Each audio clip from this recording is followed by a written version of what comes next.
अस्सलाम वालेकुम व्यूअर्स, मैं उम्मीद करती हूँ आप सब लोग खैरियत से होंगे। हमारी आज की वीडियो का टॉपिक है कि काउंसलिंग क्या है और ये किस तरह लोगों की हेल्प करती है। जो काउंसलिंग साइकोलॉजी है उसमें प्राइमरी फोकस जो होता है वो नॉर्मल लोगों पर होता है। उनके डेली लाइफ के जो प्रॉब्लम्स चल रहे होते हैं एक काउंसलर उनमें उनकी हेल्प करता है। इसमें एक इंसान के स्ट्रेंथ्स पर फोकस किया जाता है, उसकी कोग्निशन पर फोकस किया जाता है और चॉइसेस और डिसीजंस जो रिलेशंस की बुनियाद पर बनाए जाते हैं उन पर फोकस किया जाता है। इसके अलावा अगर कोई इंसान पर्सनैलिटी डिफ़िकल्टी को फेस कर रहा हो तो भी एक काउंसलर उसको हल करता है या उसको मशवरा देता है।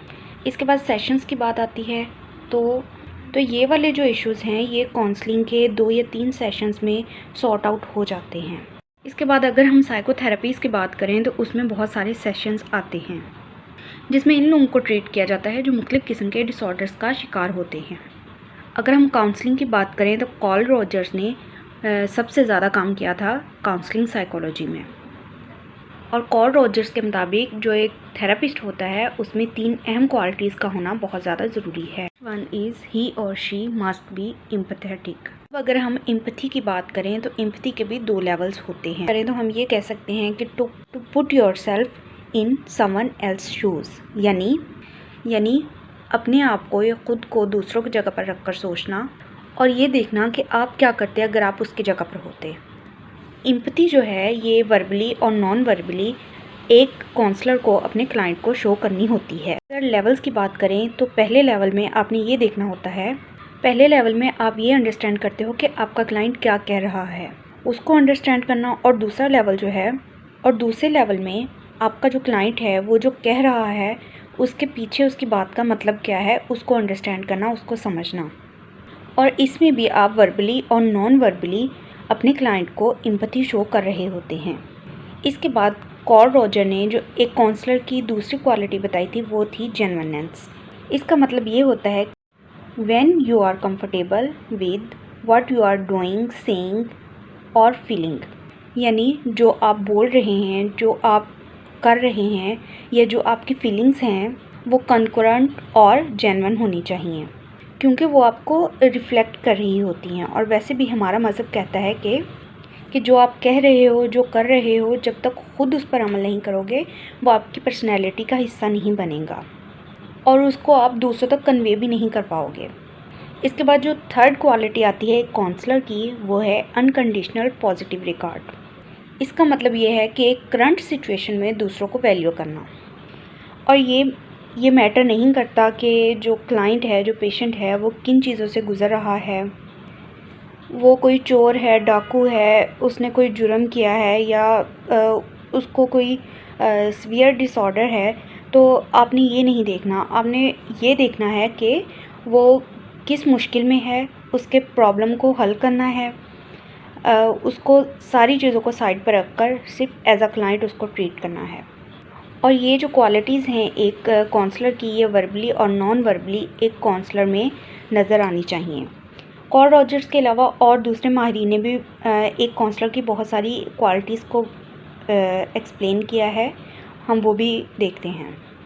दूसरे माहिरीन के मुताबिक एक काउंसलर में जो क्वालिटीज़ होनी चाहिए उसमें रिस्पेक्ट भी बहुत इम्पॉर्टेंट है। एक क्लिनिशियन को पॉजिटिव ओपिनियन रखना चाहिए, अपने क्लाइंट को अंडरस्टैंड करना चाहिए, इख्तिलाफ़ात को साइड पर रखकर अपने क्लाइंट को रिस्पेक्ट देना बहुत ज़रूरी है। अपने क्लाइंट को अंडरस्टैंड करना चाहिए, फ़ील करना चाहिए और उसको अप्रिशिएट करना चाहिए। इसके अलावा वार्मथ है यानी गर्मजोशी।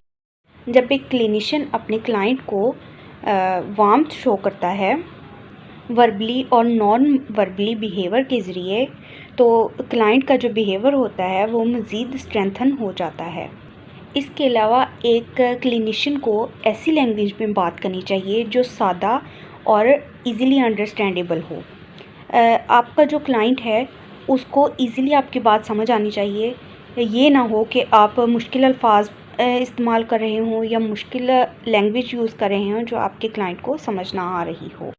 एक क्लिनिशियन को ये देखना चाहिए कि इस वक्त उसके क्लाइंट की क्या नीड्स हैं इससे क्लाइंट और क्लिनिशियन की रैपो भी स्ट्रॉन्ग होगी और एक क्लिनिशियन को अपने इश्यूज़ को एक्सक्लूड करके अपने क्लाइंट को समझना चाहिए, अंडरस्टैंड करना चाहिए और उसके इश्यूज़ को सॉल्व करना चाहिए। इसके बाद एक थेरेपिस्ट में जो क्वालिटी होना ज़रूरी है वो सेंस ऑफ रिस्पॉन्सिबिलिटी है, यानी एक थेरेपिस्ट को अपने रिस्पॉन्सिबिलिटीज़ को समझना चाहिए। इसके साथ साथ अपनी क्लाइंट की रिस्पॉन्सिबिलिटीज़ को भी समझना चाहिए, रिकॉग्नाइज़ करना चाहिए, ताकि उसके क्लाइंट की लाइफ में जो प्रॉब्लम्स हैं उनको सॉर्ट आउट करके उसकी लाइफ में चेंजेस लाई जा सकें। इसके बाद काउंटर ट्रांसफेरेंस अवेयरनेस है। एक थेरेपिस्ट को काउंटर ट्रांसफेरेंस के इश्यूज से भी अवेयर होना चाहिए। काउंटर ट्रांसफेरेंस होता क्या है? जब एक क्लाइंट अपने थेरेपिस्ट के साथ इमोशनल अटैचमेंट कर लेता है तो उसको काउंटर ट्रांसफेरेंस कहते हैं। और अगर ऐसा हो कि काउंटर ट्रांसफेरेंस का इशू आ जाए तो थेरेपिस्ट को अपने क्लाइंट को किसी और को रेफ़र कर देना चाहिए। और एक और बात कि थेरेपिस्ट को अपनी क्लाइंट की लाइफ में बहुत ज़्यादा इंटरफेयर नहीं करना चाहिए, बहुत ज़्यादा इन्वॉल्व नहीं होना चाहिए। उसको जस्ट उसके इश्यूज़ को सॉर्ट आउट करना होता है और हेल्प आउट करनी होती है उसके इश्यूज़ को सॉल्व करने में। इससे क्या होता है कि काउंटर ट्रांसफेरेंस के चांसेस कम होते हैं। इसका बेहतरीन हल यही है कि एक थेरेपिस्ट जो है वो अपने क्लाइंट को किसी और को रेफ़र कर दे। इसके बाद एक थेरेपिस्ट की जो क्वालिटी आती है वो सेंस ऑफ ह्यूमर है। एक थेरेपिस्ट को पता होना चाहिए कि उसने ह्यूमर का इस्तेमाल कब और कहाँ करना है। ये ना हो कि क्लाइंट रो रहा हो और थेरेपिस्ट वहाँ पे कोई जोक कर दे।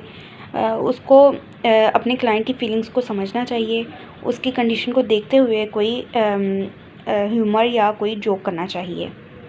इससे उसकी रैपो जो है वो मज़ीद स्ट्रॉन्ग होगी, अदरवाइज़ उसकी रैपो ख़राब हो सकती है। और अहम जो क्वालिटी है वो है कि एक थेरेपिस्ट को अपनी वैल्यूज़ और फीलिंग्स का पता होना बहुत ज़रूरी है। जब वो अपनी खुद की वैल्यूज़ की अंडरस्टैंडिंग करेगा तो वो अपने क्लाइंट की वैल्यूज़ की अंडरस्टैंडिंग भी ज़रूरी है, क्योंकि एक थेरेपिस्ट जिन चीज़ों को डील कर रहा होता है वो एक वास्ट फील्ड है। उसमें हर फील्ड का बंदा आपके पास आता है काउंसलिंग के लिए, अपने इश्यूज़ को सॉल्व करवाने के लिए। तो you have very good knowledge. तो एक थेरेपिस्ट को हर फील्ड से रिलेटेड नॉलेज होना चाहिए। मैं उम्मीद करती हूँ आपको आज की वीडियो अच्छी लगी होगी। प्लीज़ लाइक और शेयर करें और कमेंट्स में बताएं कि आपको वीडियो कैसी लगी। अल्लाह हाफिज़।